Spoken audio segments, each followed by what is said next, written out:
और अब खबरों की तफसील। सुप्रीम कोर्ट के चीफ जस्टिस रंजन गोगोई ने सीबीआई को इलाहाबाद हाई कोर्ट के जज जस्टिस एस.एच. शुक्ला के खिलाफ इंसदाद बदनवानी एक्ट के तहत मुकदमा दर्ज करने की इजाज़त दे दी है और मुल्क की तारीख में ये पहला मौका होगा जब सीबीआई किसी हाई कोर्ट के किसी भी सिटिंग जज के खिलाफ मुकदमा दर्ज करेगी।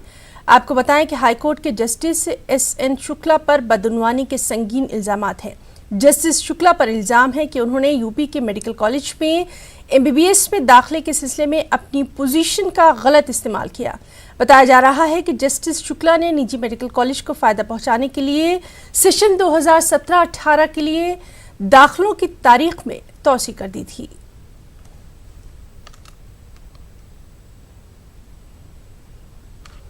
मरकजी वजीर बराए अक़लियती उमूर मुख्तार अब्बास नकवी की सऊदी के सफ़ीर डॉक्टर अलसाती की मुलाकात हुई है।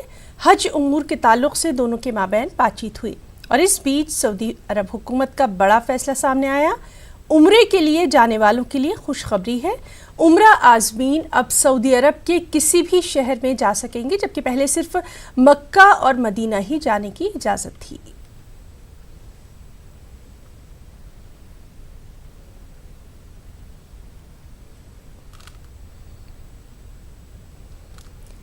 तलाक़ सलासा बिल पास होने के बाद मिले जुले तासुरात सामने आ रहे हैं। ज़िम्ने कुछ मुस्लिम ख़वातीन बीजेपी के सीनियर लीडर विजय गोयल की रिहाइश गाह पर पहुंची और वज़ीर-ए-आज़म नरेंद्र मोदी का शुक्रिया अदा किया। इस मौके पर मरकज़ी वज़ीर प्रकाश जावड़ेकर ने भी खुशी का इजहार किया और कहा कि मुस्लिम ख़वातीन को इस बिल का अरसे से इंतज़ार था।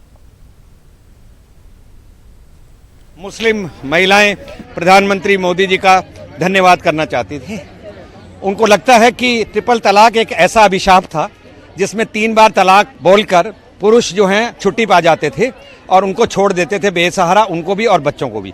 मोदी जी ने पहली बार उनकी तरफ ध्यान दिया और लगातार जब तक ये बिल पास नहीं हो गया तब तक वो लगे रहे। आज कांग्रेस, समाजवादी पार्टी, तृणमूल, आम आदमी पार्टी, जिन्होंने केवल मुस्लिम्स को वोट बैंक की तरह इस्तेमाल किया, आज भी जो एक अच्छा सामाजिक सुधार हो रहा था उसका उन्होंने विरोध किया। ये देखकर बड़ा दुख होता है। मुझे तो बहुत अच्छा लगा, बिल पास हो गया है। आई थिंक मोदी जी को बहुत धन्यवाद कहना चाहती हूँ, जिस तरह भी उन्होंने ये सब करा है, बहुत दिल से धन्यवाद। और उधर MIM सदर असदुद्दीन अवैसी ने भी 3 तलाक बिल को गैर कानूनी करार दिया है। असदुद्दीन अवैसी ने उम्मीद जाहिर की कि Muslim Personal Law Board Supreme Court में चैलेंज करेगा। इंसाफी का बाइस बनेगा। एक सिविल रॉन्ग को आप पिनलाइज कर रहे हैं। हम मोदी सरकार से जानना चाहते हैं कि पॉस्को एक्ट में आपने 400 स्पेशल कोर्ट बनाए, 300-400 पब्लिक प्रोसिक्यूटर हैं, उसमें 9% कन्विक्शन है। इसमें कौन सा आप काम करने जाएंगे? और हमको ये बताइए कि जब सुप्रीम कोर्ट ने कहा कि शादी नहीं टूटती, आप भी बिल में मान रहे हैं, तो फिर किस बात की सजा देंगे मुझे? कौन आके उस औरत के हक में बोलेगा? और ये हमारे संविधान के फंडामेंटल राइट्स के खिलाफ है, ये अनकॉन्स्टिट्यूशनल है। हम उम्मीद करते हैं कि all India Muslim Personal Law board इस अनकॉन्स्टिट्यूशनल कानून को सुप्रीम कोर्ट में चैलेंज करेगा। तलाक़ सलासा बिल को मुजरिमाना अमल करार दिए जाने पर नाराजगी का मुस्तकिल इजहार किया जा रहा है। मुस्लिम पर्सनल लॉ बोर्ड के मेंबर सुलेमान सैद ने कहा कि हम हुकूमत के इस फैसले को अदालत में चैलेंज करेंगे कि ये एक सामाजिक मसला है और सिविल मैटर को क्रिमिनलाइज करने की तरफ ले जाना सरकार का दुस्साहस है और ये गलत फैसला है। इसलिए हम अपोज कर रहे थे, इसका विरोध कर रहे थे, आज भी कर रहे हैं और करते रहेंगे। इसलिए कि आप जानते हैं, दुनिया जानती है कि इस्लाम में शादी एक सिविल कॉन्ट्रैक्ट होता है। सिविल कॉन्ट्रैक्ट में कंडीशंस होती हैं, जब वो टूटती हैं तो उन कंडीशंस के बुनियाद पर मुकदमे होते हैं। ब्रीच ऑफ कॉन्ट्रैक्ट क्रिमिनलाइज नहीं होता है। लेकिन सरकार ने हठधर्मी से बिल पास करा दिया, राज्यसभा से भी पास हो गया है। जाहिर है, जैसा आपने कहा, कानून बनना तय है, लेकिन कानून को हम चैलेंज करेंगे। पहले तो सर्वोच्च न्यायालय में चैलेंज करेंगे, उसकी मेरिट्स के बुनियाद पर चैलेंज करेंगे। और अब बात उन्नाव इस्मत दरी मामले से जुड़ी हुई।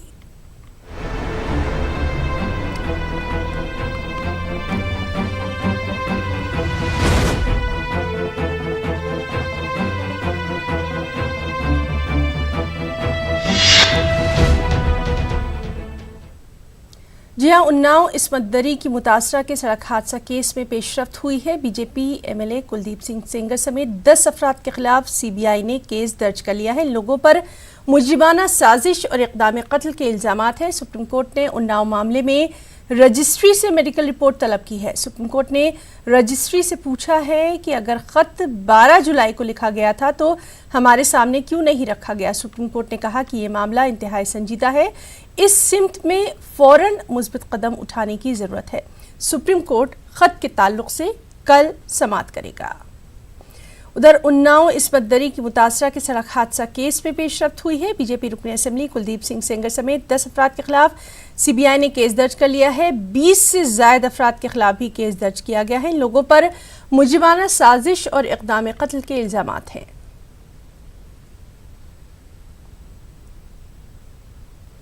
और उन्नाव इस्मत रेजी मामले पर अखिलेश यादव ने कहा कि मुतासरा के घर वाले इंसाफ चाहते हैं, उम्मीद है कि सरकार इंसाफ देगी। अखिलेश ने यह भी कहा कि एसपी इंसाफ दिलाने के लिए मुस्तकिल आवाज उठाएगी। उनके परिवार के जितने सदस्य हैं वो भरोसा नहीं कर पा रहे हैं प्रशासन पे, इसलिए क्योंकि लगातार उन्हें संघर्ष करना पड़ा है और संघर्ष पहले दिन से करना पड़ा। एफआईआर लिखाने के लिए आत्मदाह तक करना पड़ा, तब एफआईआर दर्ज हुई।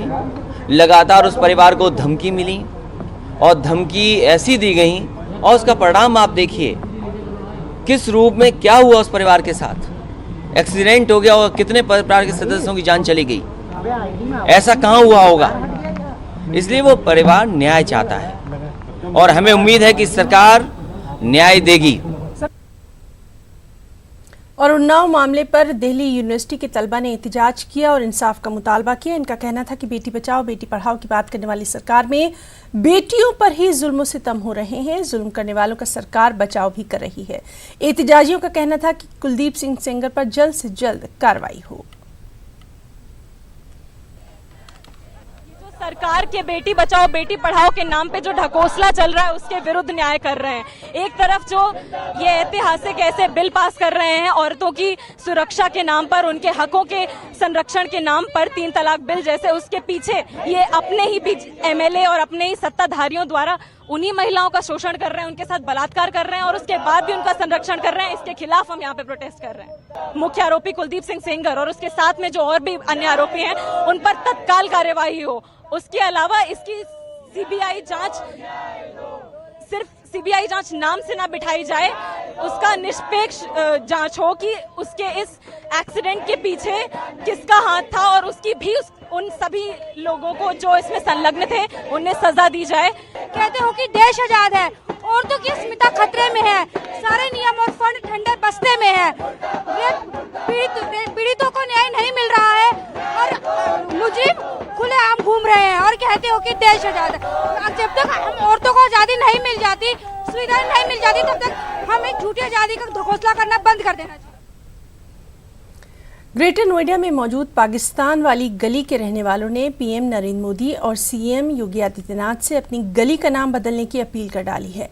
इन मकामी लोगों का कहना यही है कि गली का नाम पाकिस्तान वाली गली होने की वजह से इन्हें न ही रोजगार मिलता है और न ही इनके बच्चों को स्कूल में एडमिशन ही मिल पाता है। इन लोगों का इस बारे में ये भी कहना है कि इनके आबा अजदाद पाकिस्तान से बहुत पहले नोएडा आ गए थे। उसी वक्त लोगों ने इस कॉलोनी का नाम पाकिस्तान वाली गली रख दिया था। लोगों ने गली का नाम फौरन तब्दील करने का मुतालबा किया। महसूस तो ऐसा होता है, नहीं तो कोई बच्चा रोजगार पे लग सकता, पढ़ाई में पैसा ऐसे बर्बाद जाता है और कहीं आधार कार्ड आईडी लेके जाते हैं कुछ काम के लिए, वो काम हमको नहीं मिलता है। हमारे तो ये कभी बड़े बड़े बुजुर्ग आए थे, उनकी वजह से पाकिस्तानी मोहल्ले का नाम यहाँ रख चुका है और इसी मोहल्ले से परेशान है हम। नहीं हमारे बच्चों के लिए काम मिल सकता, नहीं रोजगार मिल सकता। हमारी मोदी जी से और योगी जी से यही गुजारिश है, इसका नाम चेंज करा जाए और हमारे बच्चे के लिए रोजगार दिया जाए और सब हमारे जो जितना भी मोहल्ला है इसका नाम चेंज करा जाए। देखो भैया, हमें तो कोई परेशानी नहीं है, पाकिस्तान में मिलनसार आदमी है, वैसे तो सही है, पर नाम से सब डरे, पाकिस्तान के नाम से डरे सब। सर मैं पाकिस्तान से नहीं है, हमारे पूरे पाकिस्तान से नहीं है। बाकी इस गली के अंदर ओनली चार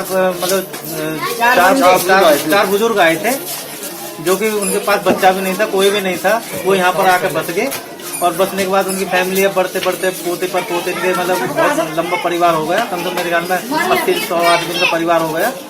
तो तभी से आगरा है मतलब वो लोग बसे हैं यहाँ पर, तो तभी से इस गली का नाम पाकिस्तानी गली। स्कूलों में भी दिक्कतें आती हैं इस तरीके की, पाकिस्तानी गली पाकिस्तान के रहने वाले हैं ये, तो थोड़ी सी भावनाएं बदल जाती हैं वहाँ पर बच्चों के प्रति।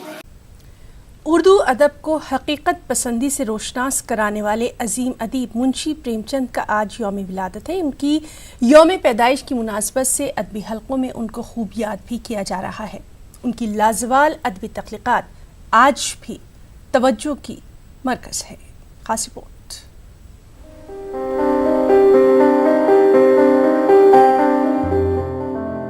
प्रेमचंद का शुमार उर्दू के अव्वलीन अफसाना निगारों में होता है। इन्होंने बैक वक्त मुख्तलिफ असनाफ में तबाज़माई की और बड़ी कसरत से नॉवेल और अफसानों के अलावा इंशाई और ड्रामे भी लिखे। इनका असल नाम धनपत राय है, लेकिन कलमी नाम प्रेमचंद इख्तियार किया।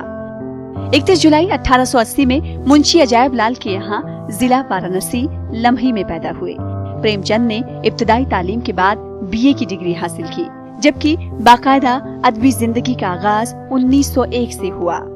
इनका पहला अफसानवी मजमुआ सोज़े वतन शाया हुआ, जिस पर हुकूमत बरतानिया ने पाबंदी आयद कर दी और सोज़े वतन की कॉपियां नजर आतिश की गयी।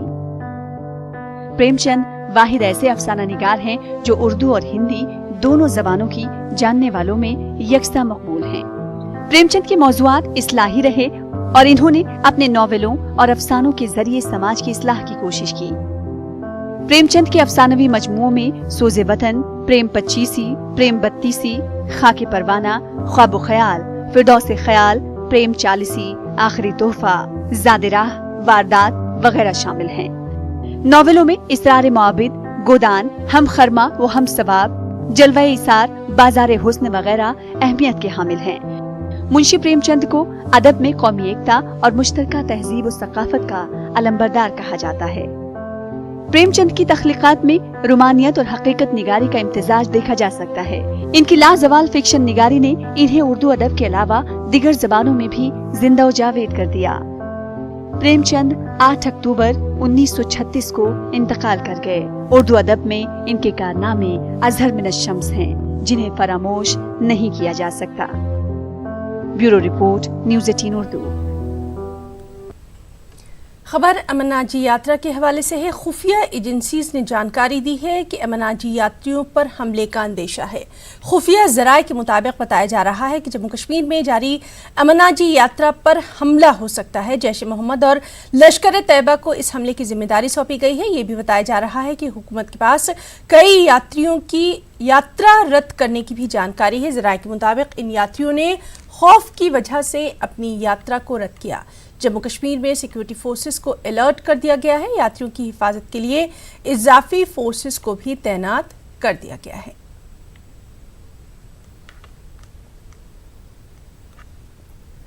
और अब खास बात मध्य